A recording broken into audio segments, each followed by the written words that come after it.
Hello, আমি সুমনা। তো আমি আবারও একটি ছোট্ট মিনি ব্লগ নিয়ে চলে এসেছি আমাদের বাড়ির বিশ্বকর্মা পুজো। পুজোর দিন থেকে শুরু করে দ্বিতীয় দিন আমাদের খাওয়া দাওয়া শেষ পর্যন্ত সবকিছুটাই দেখাতে চলেছি আমি। আমাদের ব্রাহ্মণ খুবই দেরি করে এসছে আজকে। আমাদের ব্রাহ্মণের আসার কথা ছিল 12টায়, কিন্তু এসছে 4টায়।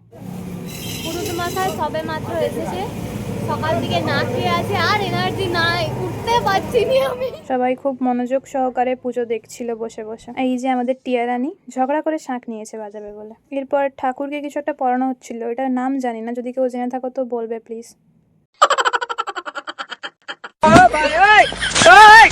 তো গাইস, আমার একটা ভাই এসেছিল আমাদের এই অটোটাই করে আনতে। মানে এত পরিমাণে ভয় লাগছিল, জীবনের প্রথমবার এরকম গাড়িতে উঠে। গাড়িটা এত পরিমাণে দুল ছিল, মনে হচ্ছিল এই পড়ে যাবে। এবার আমি ফল কাটছিলাম, কারণ রাতে আবার আরতির পুজো হবে, যজ্ঞ হচ্ছিল। তারপর সব কিছু পুজো টুজো হওয়ার পর পুজো কমপ্লিট, আমাদের রাত্রের পুজোটা আর কি, ওই দিনের পুজো কমপ্লিট হওয়ার পর তারপর আর কোনো ক্লিপ নিইনি সেরম।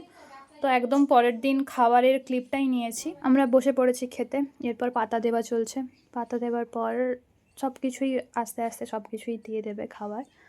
তো চলো খাওয়া যাক। আমরা সবাই বেশ আনন্দ করেই খাচ্ছিলাম। তো খেতে খেতে তো একটু নাটক, এটা তো মাস্ট, তাই না? তো এটা করতেই হবে আমাদের। এরপর আমাদের নেক্সট ব্লগ আসতে চলেছে বিসর্জনের ডান্স। তো সবাই পাশে থেকো। অবশ্যই ভালো লাগলে সবাই কমেন্ট করো, লাইক করো। তো টাটা, আজকের মতো এইটুকুই।